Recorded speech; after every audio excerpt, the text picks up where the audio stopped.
I read Jane Austen when I was a teenager because I was ready to read any kind of romance. I think I reread her when I was actually working at the bookshop. I was ready to see what I couldn't see when I was younger, which is the humor and the incredible political questions that she was raising, the feminist aspect of her work. And the distance she had with her own time, you know, and I think it's probably one of the answers of why she's being celebrated 350 years after she was born. Yeah.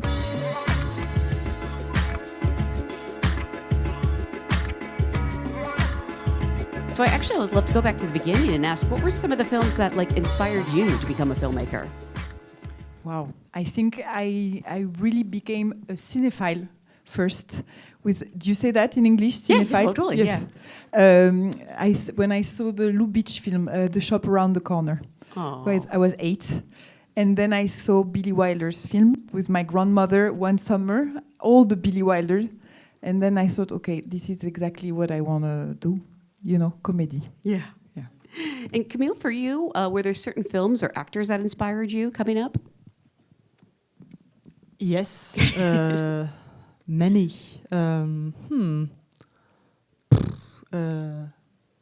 I really liked The King of Comedy. Really? Yeah. Oh, that awkward comedy. It's so good. Yeah. Sandra Bernhard. Yeah, Bernhard, she's is fantastic. that how you pronounce Sandra the name? Bernhard, yeah. Yeah, the scene where she goes crazy when she manages to prendre en otage to how do you say it in English? She takes Jerry Lewis. She manages to tie him up. Yeah. Yes, and she goes crazy. She yells at him. I was about 15, and I remember thinking, wow. I want to play characters like that. That's amazing. Well, again, congratulations on a wonderful film. And I know for all filmmakers, all movies are somewhat autobiographical, but this does have some basis in your life. You actually worked at this shop. Can you sort of tell us about how this script came to be? Yes, so I was working for a very long time at Shakespeare & Company, the bookshop in Paris. I was surrounded by aspiring writers, actors, musicians.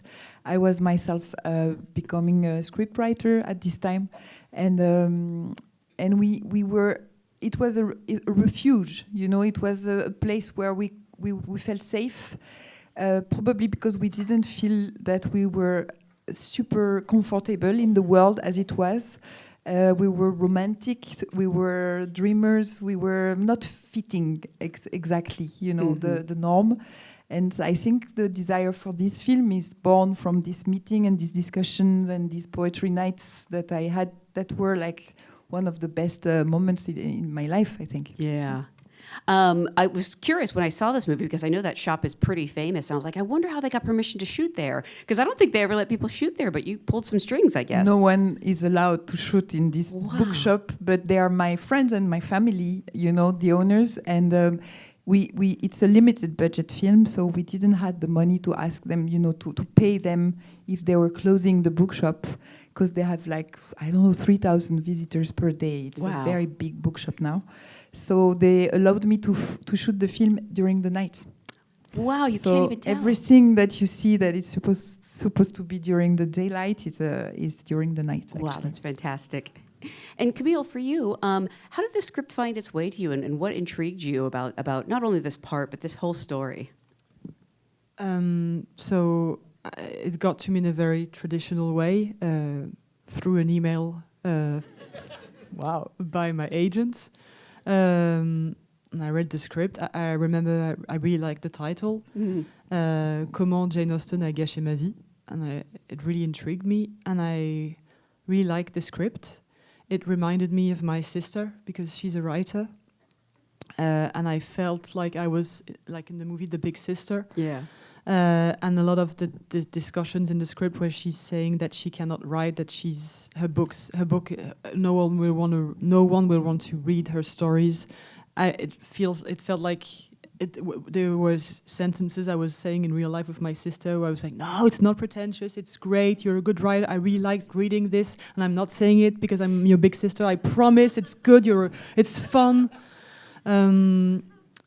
And so I met Laura, and we had a drink, and I was very fortunate because she didn't want me to audition, so I got the role like Wow. that with a I drink. love that. With the drink, so that was great.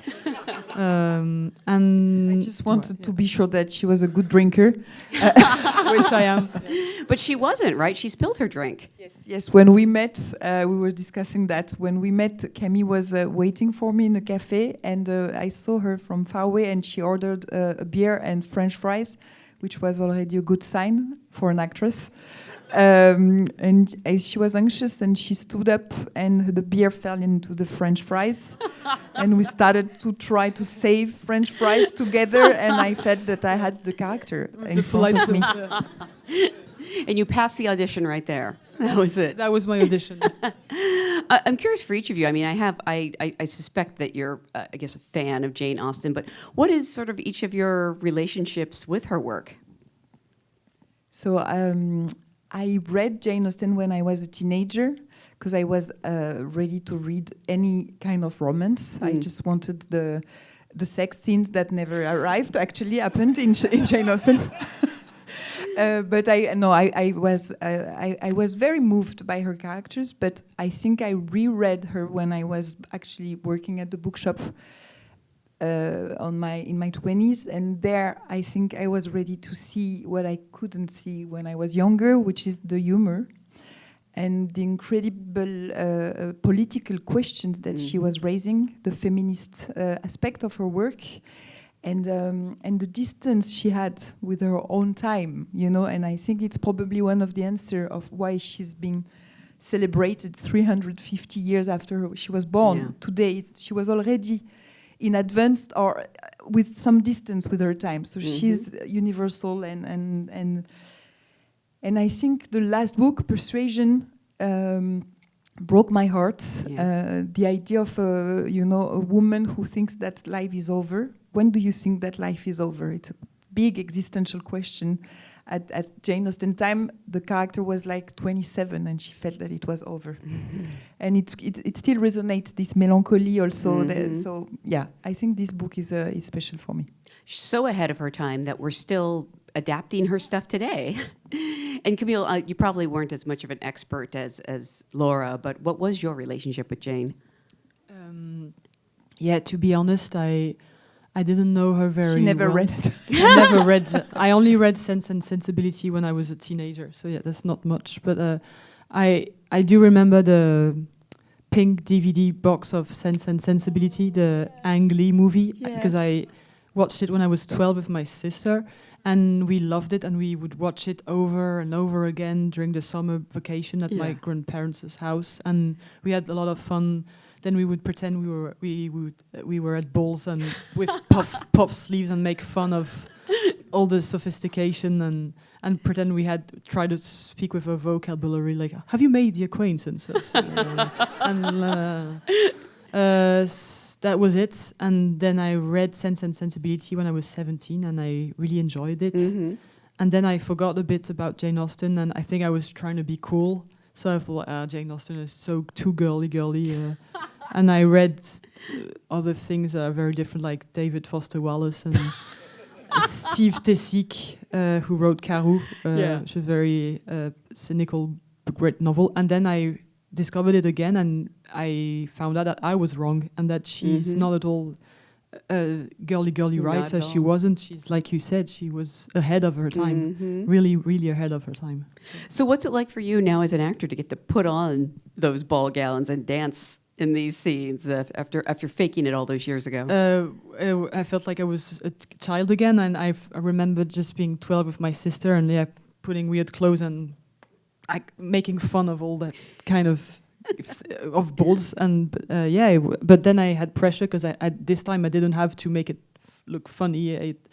With my sister, we could just mock it, make fun of it, but this time it had to be beautiful. And so I'm not a very good dancer, so I was really scared.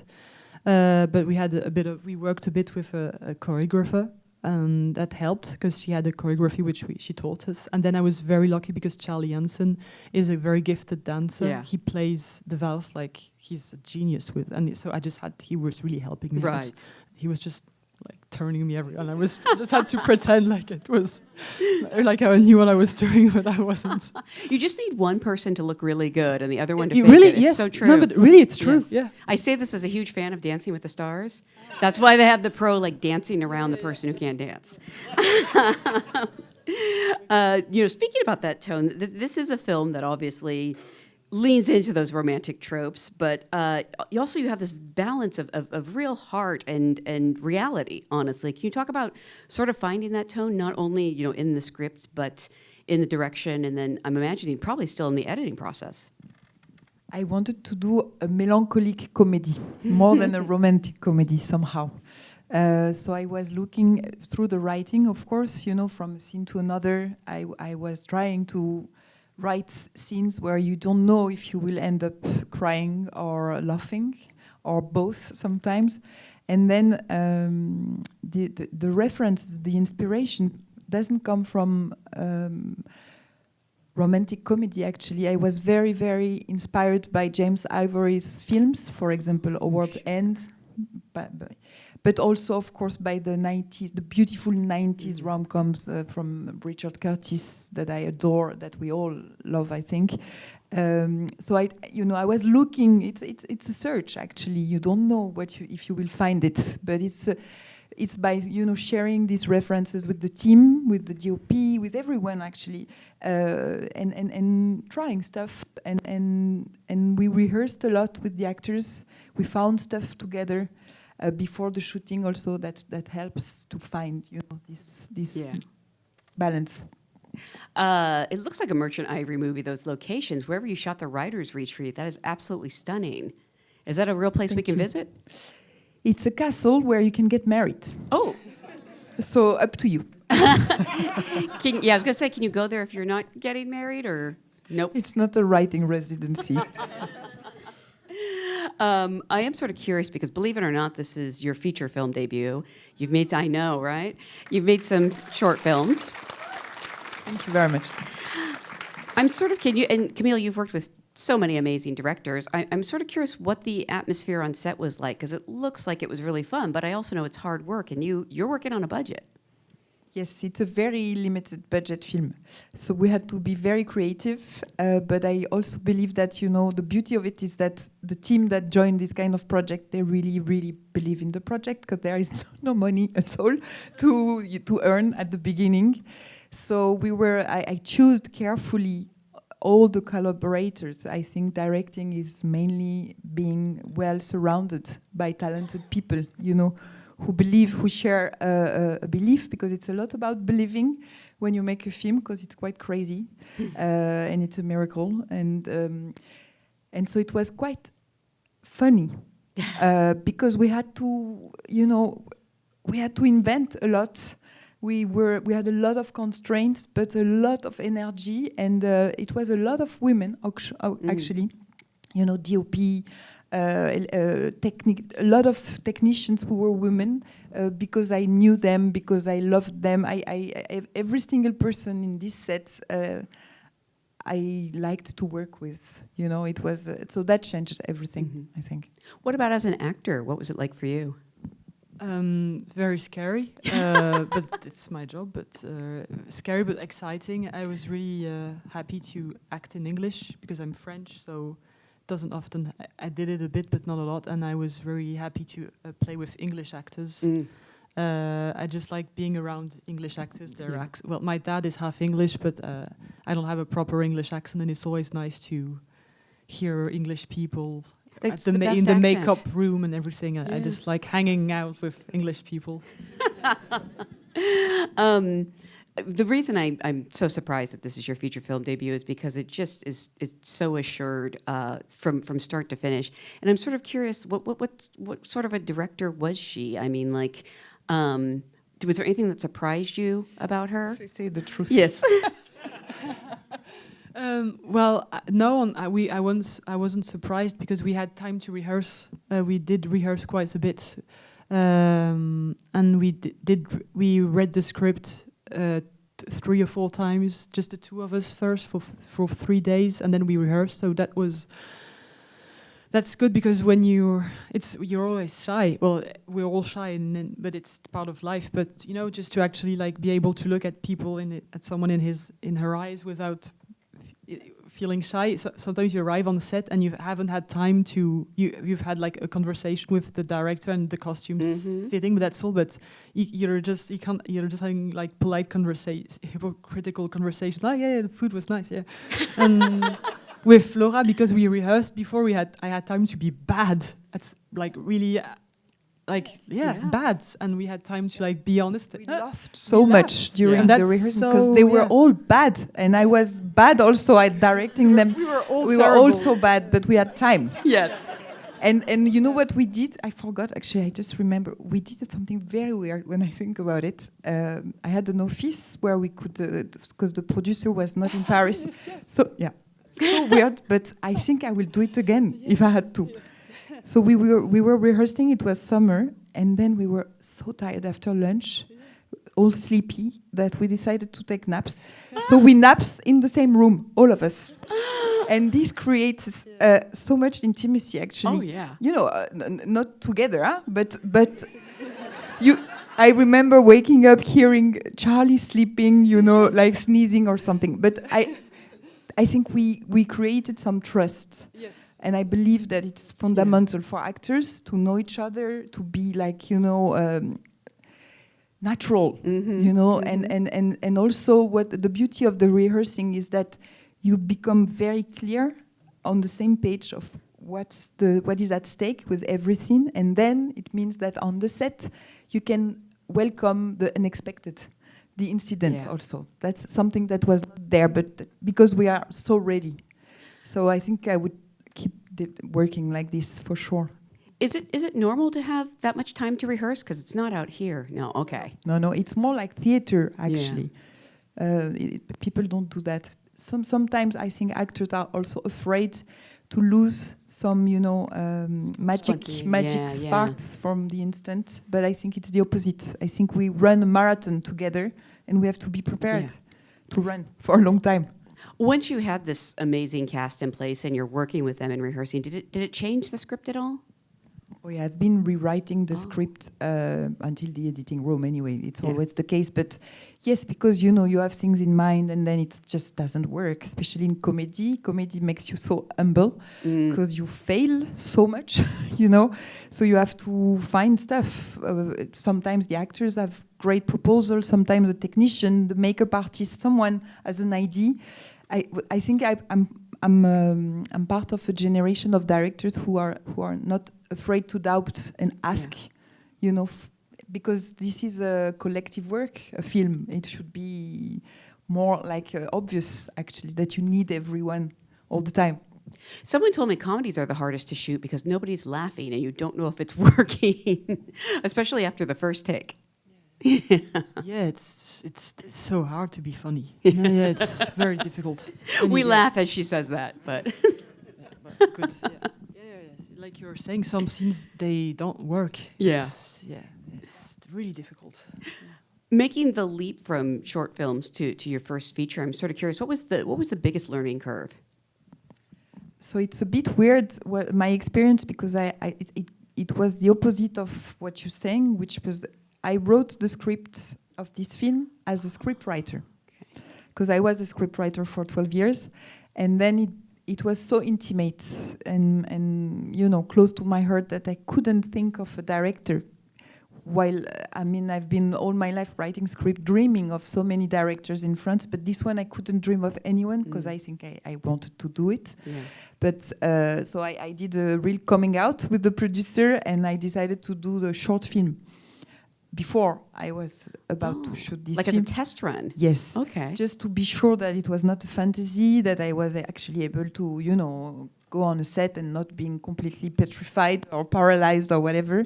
And that was a good decision because on a short film you can learn, you can fail again, and you also find a family of people you want to work with, and they all came in the film.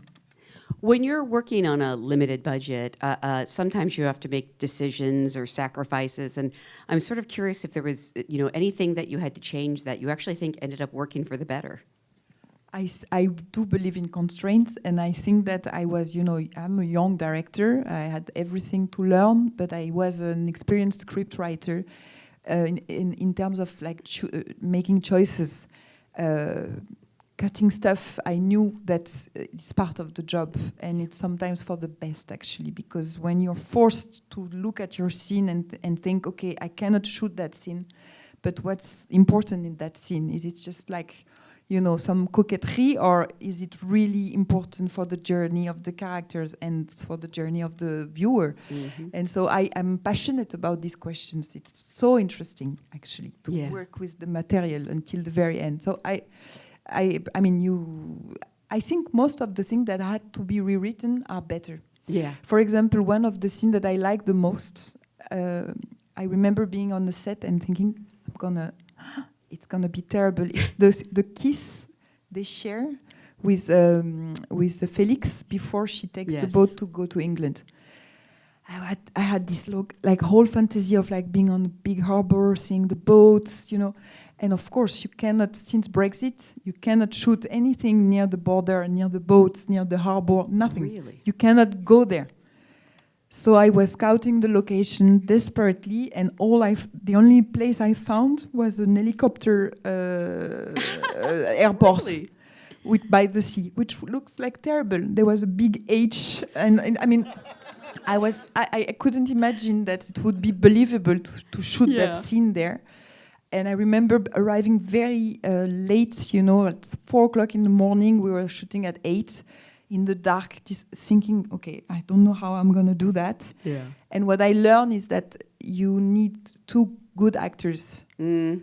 A scene that is clear, an umbrella, and good natural lighting, and you have a scene, actually. That's fantastic. Absolutely, yes. I want to remind everyone this movie is going to be playing in theaters. It's so great to see on a big screen. Please spread the word. Thank you for being a great audience. Thank you so much for being here. Thank you. Thank you very much.